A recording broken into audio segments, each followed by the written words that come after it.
Well, today I'm really excited to have the guest who we have.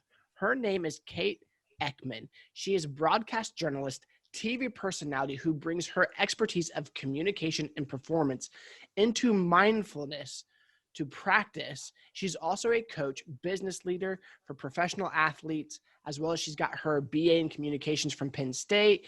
She was an academic All-American swimmer. She received a master's degree in broadcast journalism, and there's so many more accolades. But one thing that I'm really impressive about is her new book called Full Spirit Workout. Welcome to the show, Kate. How are you? Oh, great, Evan. Thank you for having me. It's a delight to be here. Perfect. And I got to say, we just talked about 30 minutes ago and you said, oh no, I got to put makeup on and you look stunning. So, if you said you were underdressed before, you look absolutely beautiful. So good job in like 20 minutes. You're so sweet. So you got my 5 to 7 minute makeup job. So thank you. Thank you. Well, her and I made a promise that neither one of us would wear makeup, and I was the only one that upheld that. But you look beautiful. Well, I don't want to scare the viewers, so I thought I would freshen up a little. That's awesome.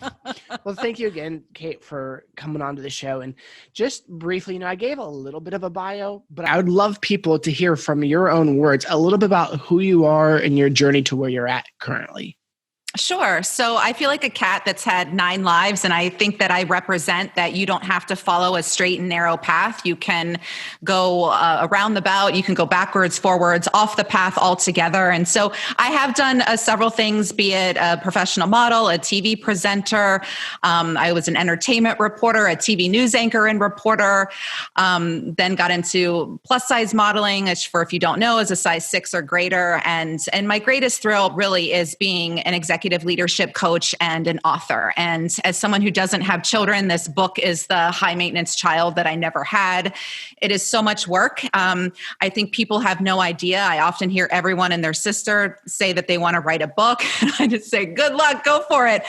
Because people kind of speak about writing a book as it's like, I'm going to go take a walk and it's just going to be this casual kind of non-commitment thing. And it really is, being an author is like being a parent. It's like getting a face tattoo. It is a huge commitment.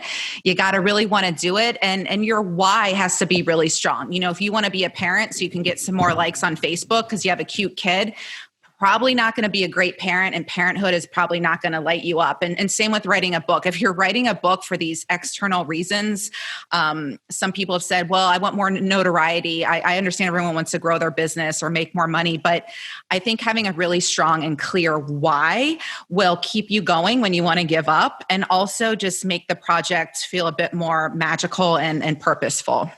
Excellent. Well, glad that you did, because I'm really excited to interview you about the book and some of the lessons that you've learned in your life and why you decided to put them in the book. To start off with, I think what really made us mesh well together is you and I both have this concept, this identity in ourselves of wanting to be a whole person. And I define that as faith, family, finances, friendship, fitness, and fun, and living in alignment in all those areas.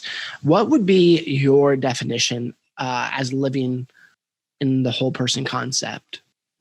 I love that question, and I love the work that you're doing and all your F's that comprise the whole person. I think it's beautiful. And yeah, that's what I learned in my training at Columbia University as a coach, is what we call a whole person coaching technique. So oftentimes, people come to the table with a topic, a problem, a challenge, an opportunity. That's their what, that's their goal. They want more money. They want healthier relationships. They want the promotion, whatever it is. And they want to get immediately to the how. What do I do? How do I get there? And Kate, aren't you going to solve my problem in 5 minutes? That's what you do as a coach, right? No. And that's a huge misconception in the coaching world. And that's not actually coaching at all. And research shows and suggests that all of the motivation to change, everything that's going to get you to your goal and to your how, happens in the who and the why. And that's the whole person, the what, the who, the why, and the how. And the who is, who are you underneath your titles and your labels and how you present yourself to the world? What characteristics do you need to embody to reach this goal? So what strengths do you need to dial up? What experiences can you draw upon? Things like that. And the why, again, like I just spoke about, that's my favorite part of coaching is why is this important to you and why right now? And so getting clear on that. And oftentimes what happens is people, once they really explore deeply their why, they're like, I don't actually want to do this at all.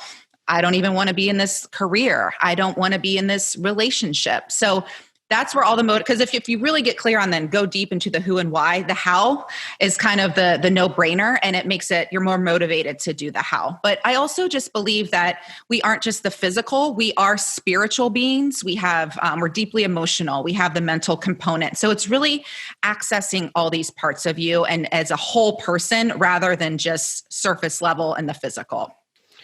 Well, let's break that down a little bit then. How does a person get clear goals, vision, and a plan to create this whole person concept in their life? And so, sometimes we start with goals, the results, but we're not sure how to get there. So how do we know how to define what goals we should have and then how to get there?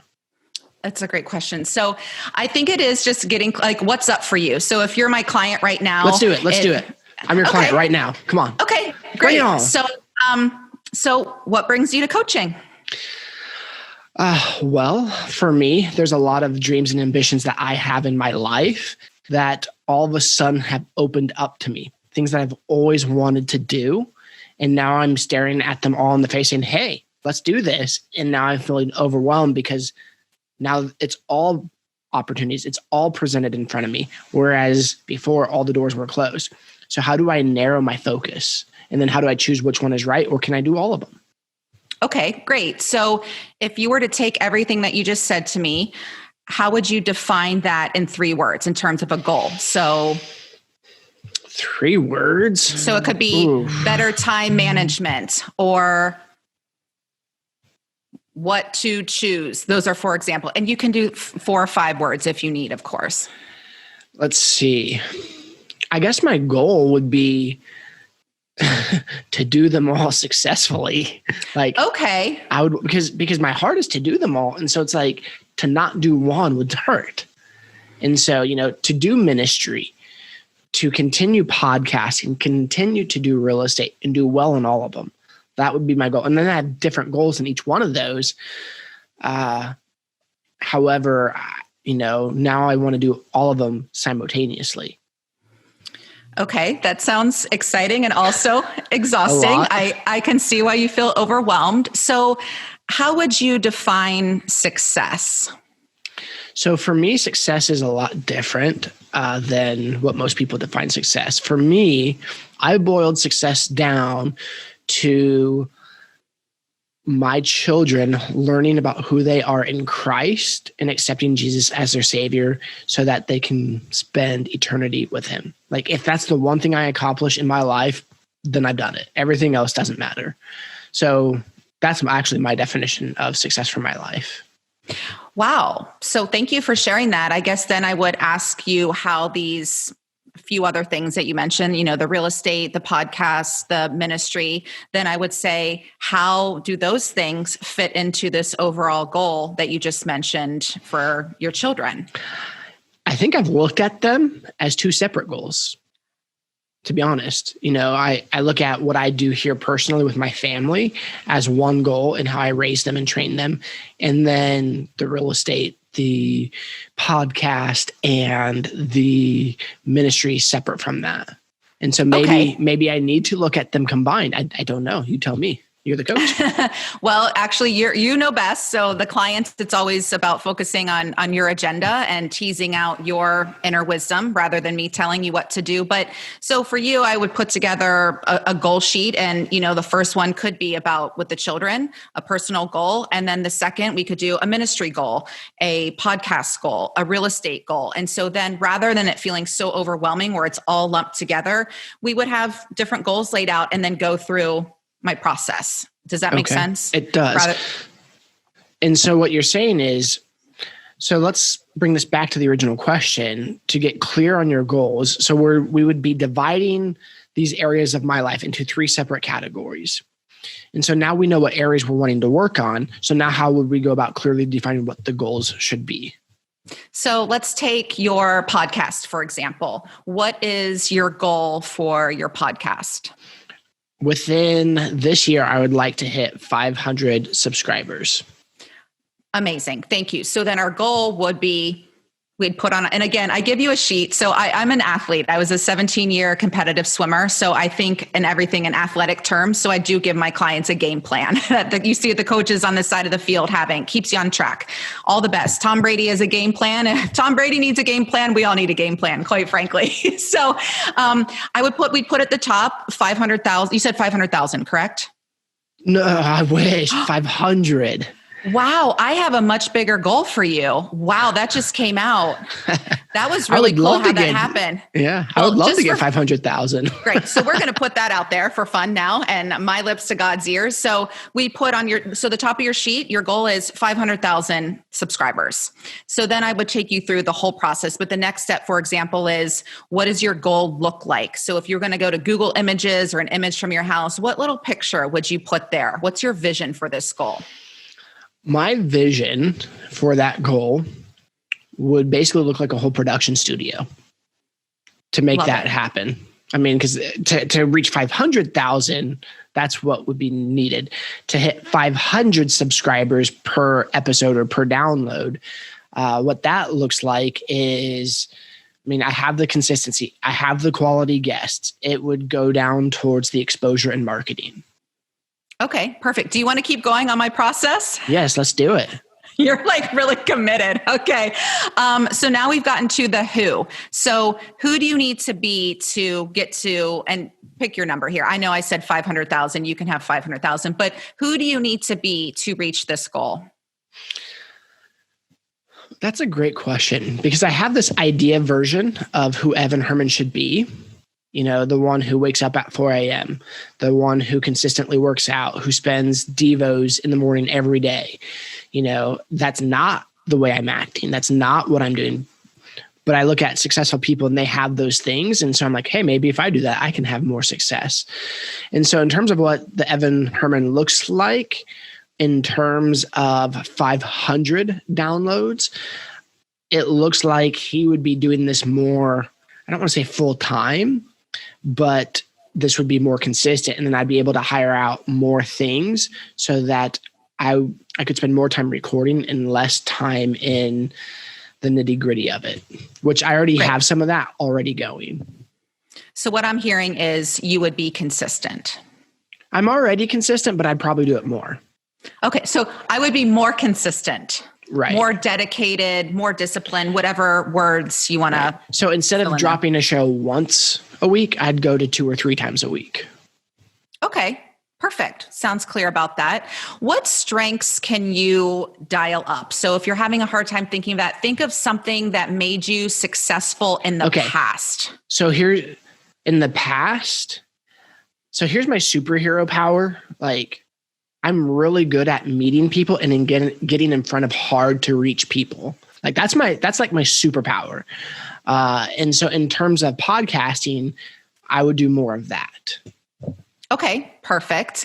What other characteristics or experiences can you really embrace or embody to reach this goal? Ask me more questions because I'm drawing a blank.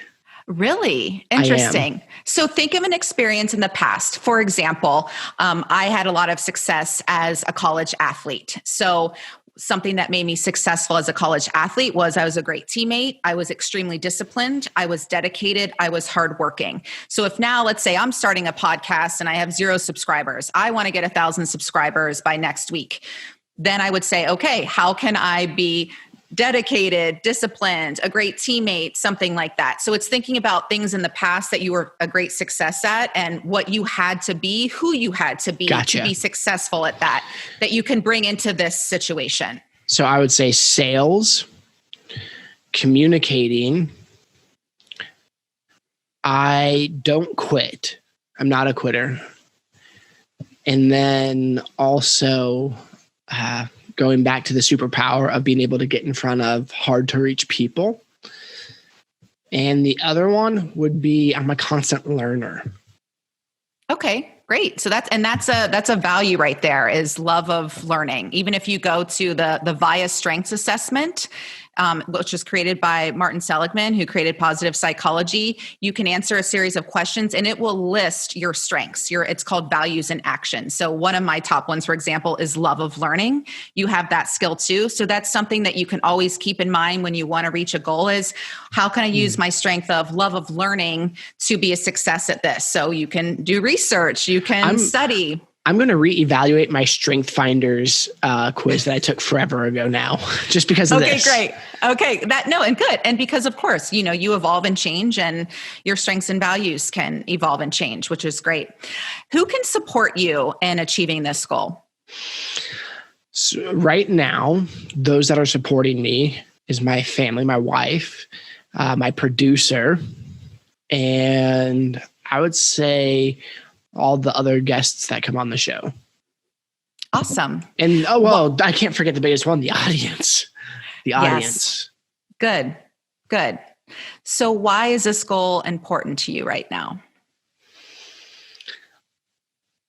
It might be a little ego driven, but I want to leave a larger impact on people's life.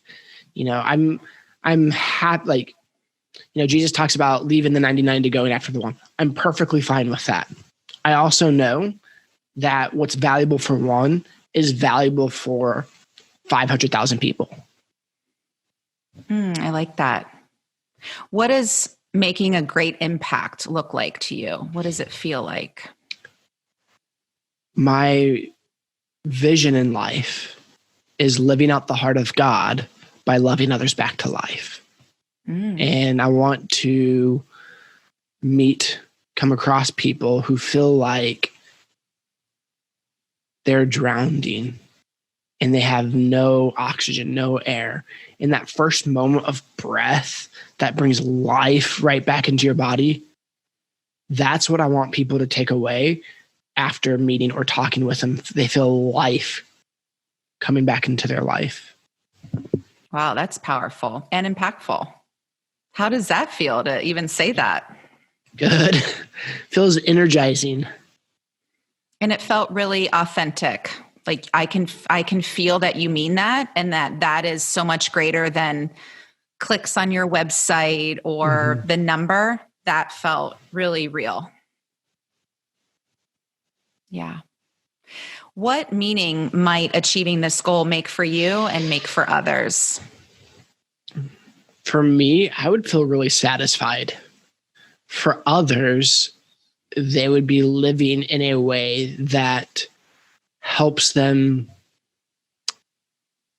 love who they are where they're at in the process of change, versus this idea of they'll love themselves sometime in the future when they've reached their ideal self-image. That's beautiful. What value of yours is this goal in alignment with? Can you define that a little bit more? So, for example, I am an independent contractor. I don't sign exclusive contracts. I have various clients because my greatest value is freedom. Or I look at relationships, have not always thought that marriage was for me because of my love of freedom, but I've redefined that for myself, that I can find freedom in a marriage, for example, and that it's just about selecting a partner who will create that and allow that. And freedom just meaning the freedom to be myself. I'm not interested in an open relationship, for example. I mean freedom to not look perfect and pretty, like I do when I'm on camera, for example, or to not have to always have it together, to be freedom to have bad days. And you sound like, yeah, that sounds so simple, of course, but I've had experiences where I didn't feel that freedom, where I felt like I always had to be on, and my bad moods were not accepted, for example. I feel like I'm like oversharing here, but that's an example. So freedom for me, my number one value. So I don't want to come up with yours, but for example, yours, you want these followers. That value could be. I think my value, it sounds so cliche, and I don't want to say I want to change the world, but I want I want others to have peace. That would be my value, because I so strongly desire peace. And at my core, I've lived life absent from peace, and it hurts. And I want to help bring peace into people's lives. That is very deep. That is very profound. And that is an incredible value, peace. And it's something you don't hear a lot, right? You hear a lot of, it's money and fame is not a value, but you hear a lot of those kind of external goals, and great, money and fame, great. But I think ultimately what we're all really yearning for, besides love, is peace of mind. That's the Buddha on the mountain that we'll never reach, right? None of us are ever going to be perfect enlightened masters. So even wanting to offer more peace and be in a place where you're honoring the value of peace of mind, peace of heart, is really powerful. And I'd argue that having that as a value is going to get you to your goal closer than having this goal because you want more fame. Yeah. Does that make sense? It does. I just wish, because what we just did was so good, and it helped me define why and what was important. And then statistically, I'm going to go back through and see how that happens. But I just wish sometimes God gave us an instruction manual for our heart, our mind, body, and spirit. So let me ask you, how do we increase our well-being in our everyday lives? Yes, I will answer that, but I'm going to go back. What if God does do that? I think he does. And in fact, I know that he does, because I'm always getting the signs and signals. And you know what? You know that he does. It's just sometimes easier, especially when things aren't lining up in our favor. Feels like nothing's happening. We can't see what's going on behind the scenes. You say, when is it going to be my turn? That came out for me recently. Like, when is it going to be my turn? I feel like I'm always fourth or fifth place. Went back to like swimming trauma. Like I only want to be the champion. I don't want fifth place. And, we get into that space, but he is always working. I mean, even this book is a perfect deal. When I wanted this book deal, when I wanted it to happen, I was not, looking back now, I see it clearly. At the time, I was just throwing my hands in the air in frustration, getting rejected from a publisher at the 11th hour. But I said it out loud to myself the other day. If you would have gotten that deal, you weren't ready. You weren't ready, because I got 7 certifications in that year while I was, being rejected and waiting for that opportunity, that this book evolved into something so much greater than it would have been if I got it when I wanted it. Even when I look up and say, what's up? Where's my guy? The love of my life died. And so I'm ready for my new one. And I'm just like, what's up? Like, where is he?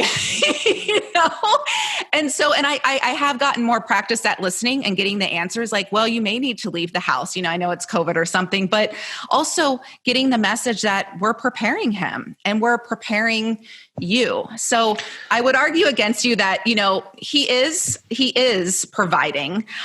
We just have to become more practiced at listening and taking those inspired action steps, which is the next step in the coaching process we were doing, was the how and the action. But go back to your other question. It was about well-being, how we increase the well-being in our daily lives. Mm-hmm. I think it is what, we've all been forced to do this past year, which is to slow down.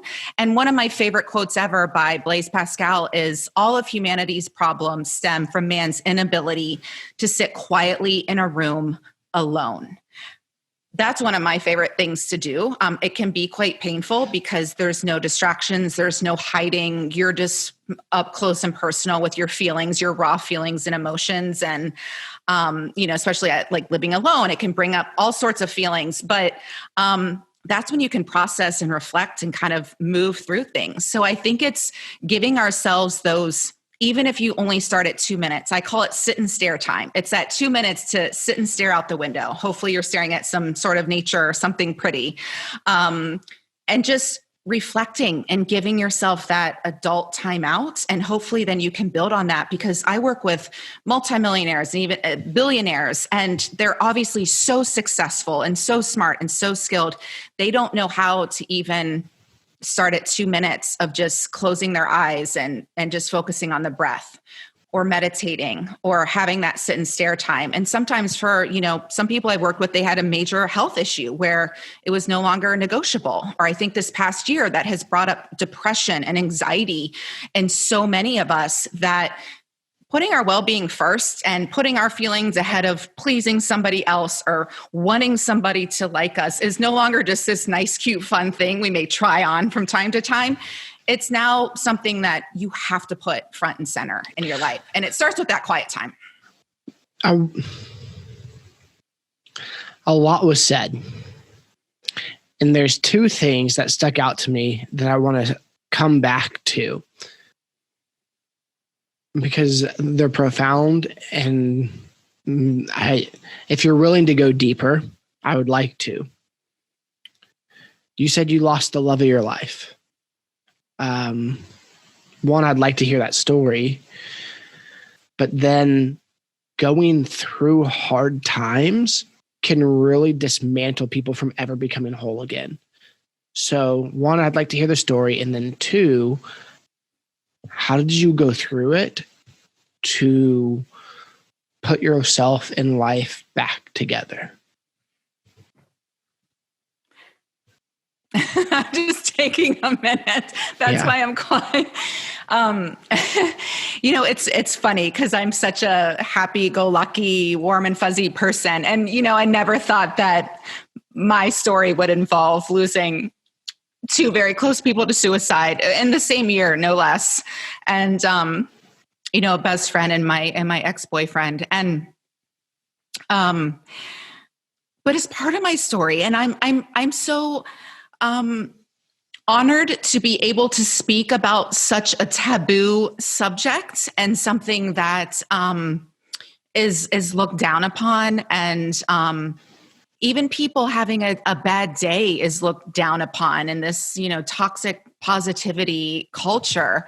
And so to just be able to say like, yeah, I've struggled, or I'm suffering, or just all of it, and speaking like just blowing the lid off of all of it. And just, even you hear from people like, oh, you don't look like someone who was in love with someone who killed themselves, whatever the heck that means. You don't look like someone who Did you throat punch them?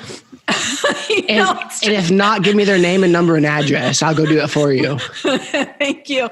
I remember even having to go to work the morning after I found out the news about Sam, and I was working as a model, and I was modeling for a huge fashion house, and just out of my mind, right? Being up all night. And that just shows my own sickness that I even went to work that day. I'm very dedicated, but even sharing with a photographer who I was quite close with, he's like, "Are you okay?" And I said, "No, someone so close to me took their life." And he walked away from me. And so that was, I started to learn about, wow, people are so uncomfortable with hard feelings.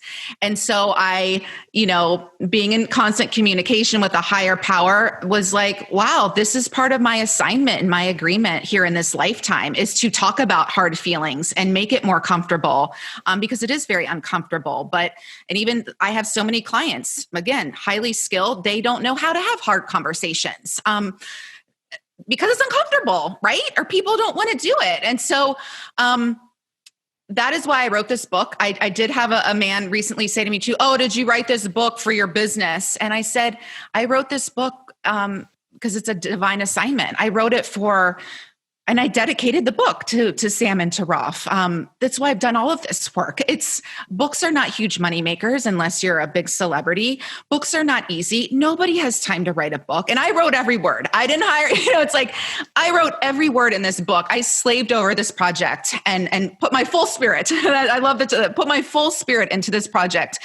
And I did it for them. I did it so people would hopefully feel less alone, that people would not feel so afraid of their uncomfortable feelings, like all of these reasons, and talking about these things and just having these conversations so openly. I think it's so important. I think we need to all love ourselves and love each other better.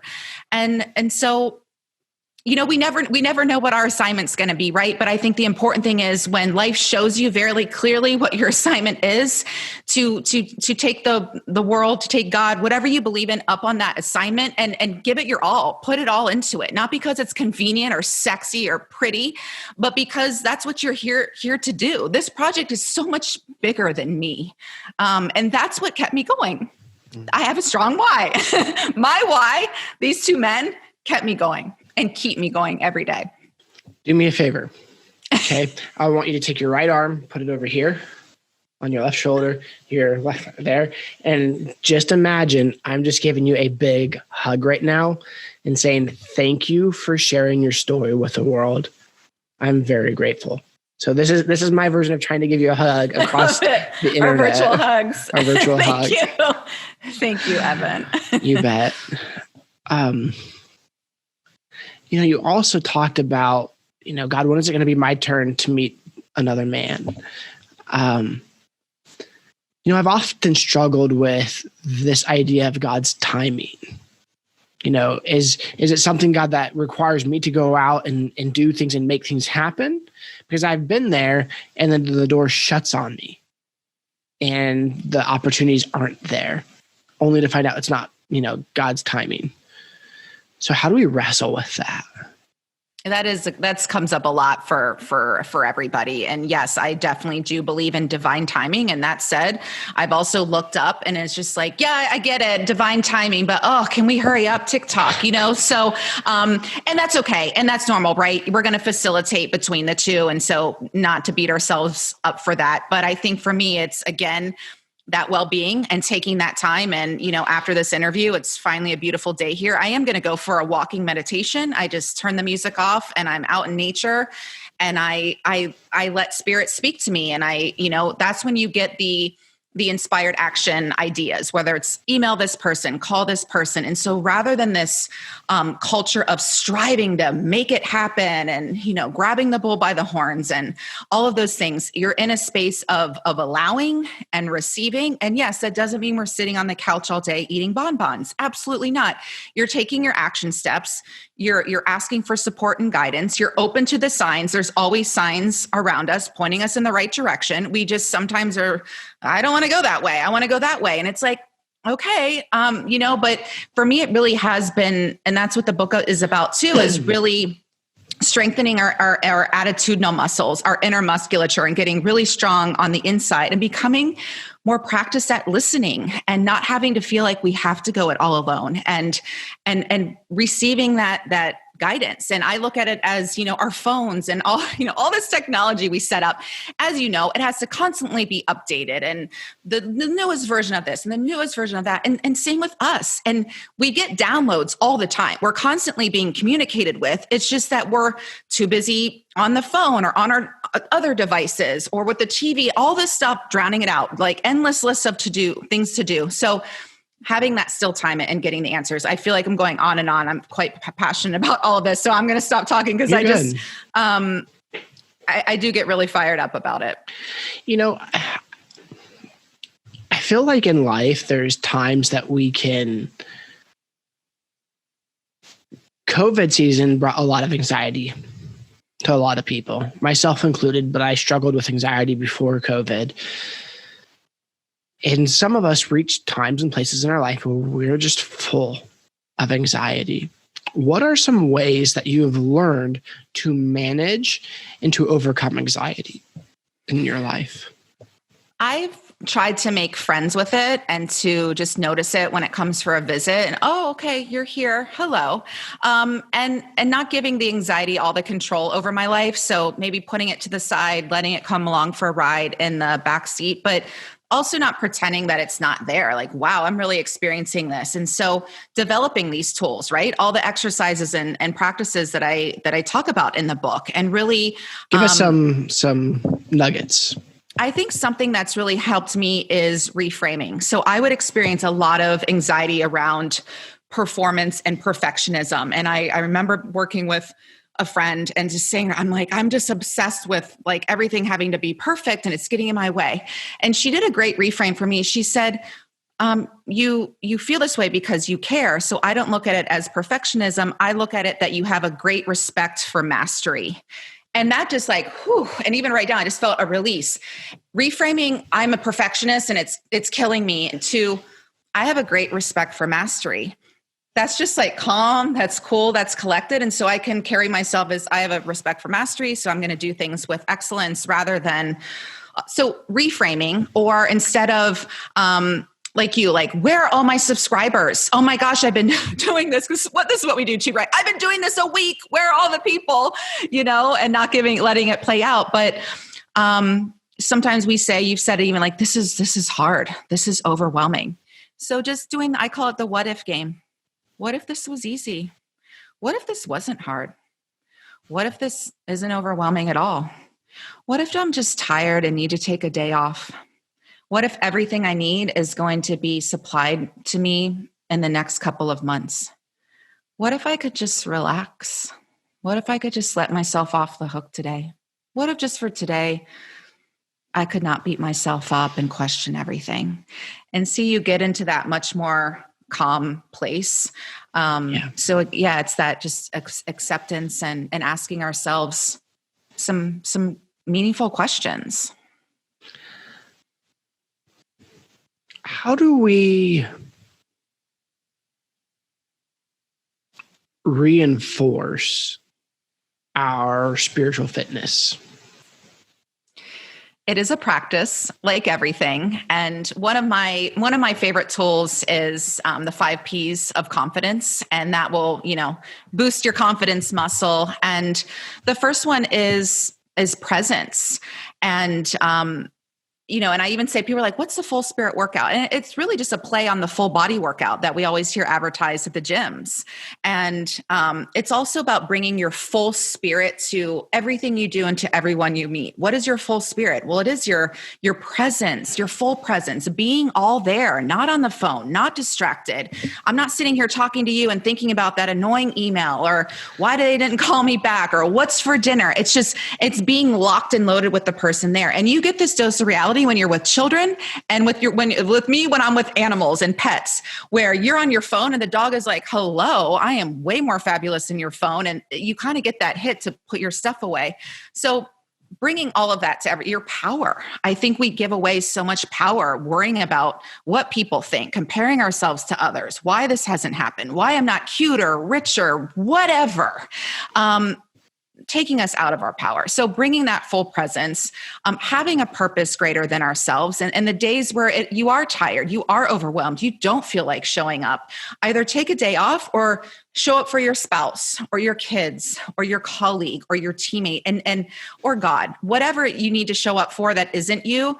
And then do it for them that day. Like here, you could say, I don't have it today. I'm showing up here for my kids, to set the example that even when things are hard, you show up the best you can. You may not be great, but you show up, right? And then, so presence. I just got distracted. Oh no. Presence. I'm losing the second one, and then purpose. And then I'll come back to it. And then it's preparation and practice. So being prepared, that of course breeds confidence, and practice, building the new habits, which lead to the new results. All of that right there. I can't believe that's how like locked in that I am, that the second P is going completely out of my mind. But it'll come back. So I was doing some research on you. Oh, it's patience. I'm so sorry. Patience, which is something I have to work on. So that's so interesting that escaped me. And we've both been talking about that. So it went right out. Patience is huge. And that's, again, that's developing your trust muscle, which actually the word confidence stems from the words to trust, which I felt is so profound and powerful. So you want to hear my definition of patience? Okay. My definition of patience is, how can I word this? One's ability to control their character under stress and pressure. Mm, I like that. So, which is hard that's hard. I say even more than patience. That's power. That's discipline. All the above. So I was doing some research on you, and I came across a speech that you were giving, and you were talking about how in this in the speech, you were talking about a time where you and another model, she was a size 4 model, and you're considered a plus model, and they put you side by side to show different swimsuits and stuff like that, and you were doing it live, and then you had a lot of criticism and some really good stuff. And as I was sitting here watching that video, I'm thinking to myself, my God, this woman, she's beautiful. She's smart. She's intelligent. She's successful. When I look at you, there's just so many great qualities. And so when I'm watching this video and I'm seeing you talk about the hurt that some of those comments made, I'm thinking to myself, but she's all this. So why did those negative comments hurt when she is beautiful, when she is successful, when she's had amazing careers and stuff like? And what I realized, I think for myself, is like sometimes we look at people and we think because they have so much going for them and they're so amazing at all that they're doing, we have this higher expectation of them that they don't have feelings or emotions or that they shouldn't be bothered by it. And so when I was thinking about you in this context, I was thinking like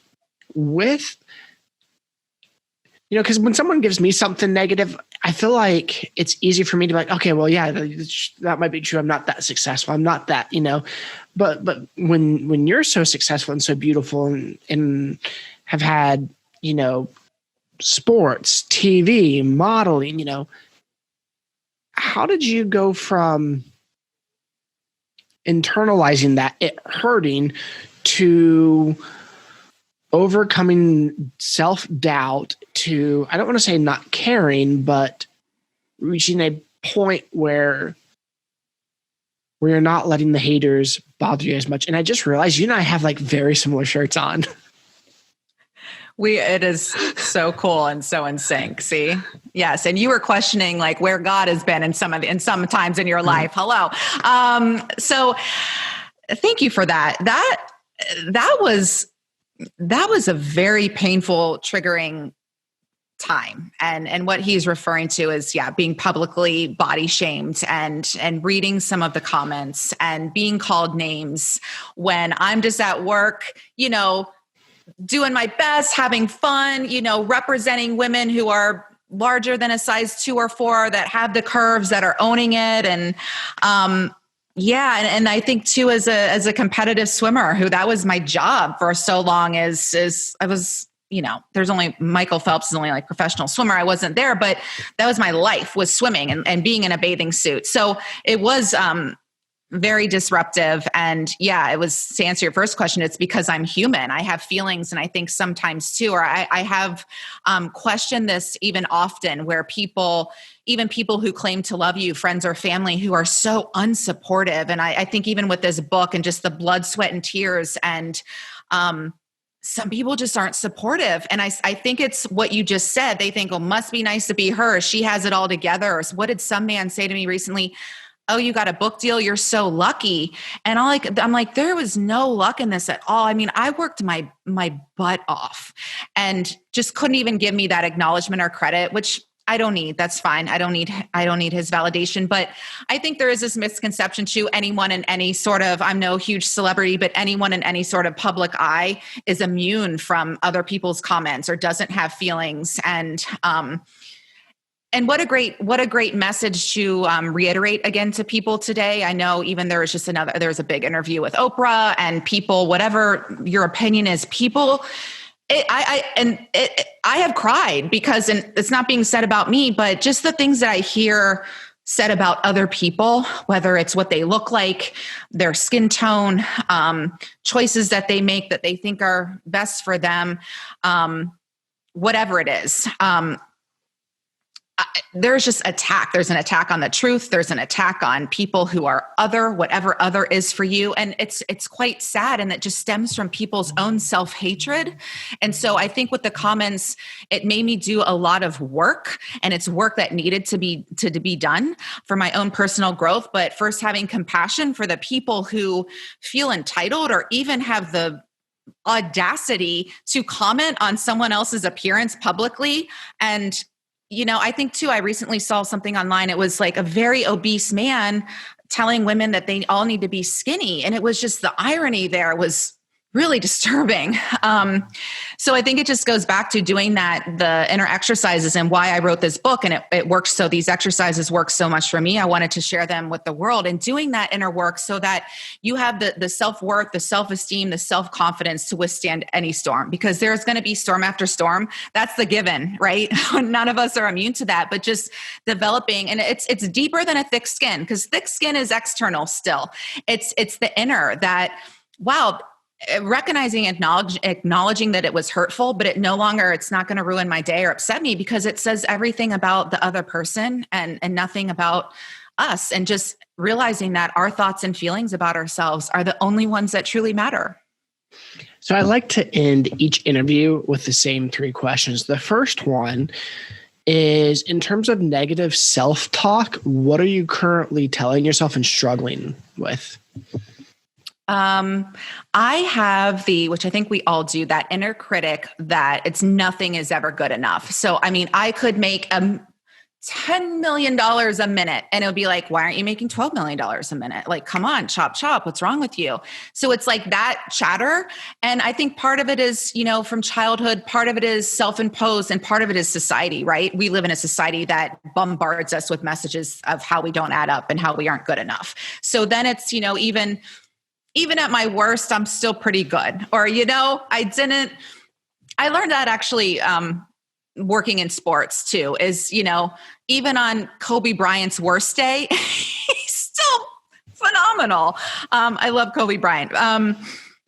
So I think it's also, sometimes I just get forceful, like, shut up. Like, go back to where you came from. So sometimes I do out loud, like, just go away. You're not welcome here, because it is. I mean, we've all experienced this, right? It's in your head, and it's not like, you're not good at Evan. You got it wrong. You got it wrong. You got it wrong. So that's just the ego that if we don't give it attention, it literally dies. So especially when you're doing really well, I don't know if you notice, you've turned a corner, everything's going great. And you get the little poke that's like, you're going to mess this up. Mm-hmm. This is too good to be true. And so it's just acknowledging it, like, oh, it's you. Okay. I even name it. I name that, like, I call it Kim, my inner critic. I'm like, oh, it's Kim. Okay, Kim, you can go sit back down. And getting playful with it. And should have called her Karen. I know. I should have called her Karen. Maybe that's her middle name. That's funny. What brings you peace? I think conversations like this, I think being able to connect with someone who, it's going to like make me weep.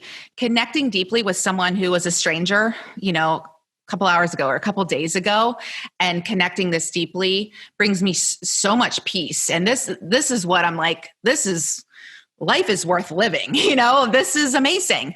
Neither of us are making money doing this. Neither of us are but this is real. And we're talking about things that need to be talked about. And there's respect and authenticity and honesty. And this brings me peace. And just those walks in nature. I think anytime that I am just able to really sit quietly and go within brings me so much peace, because I'm present.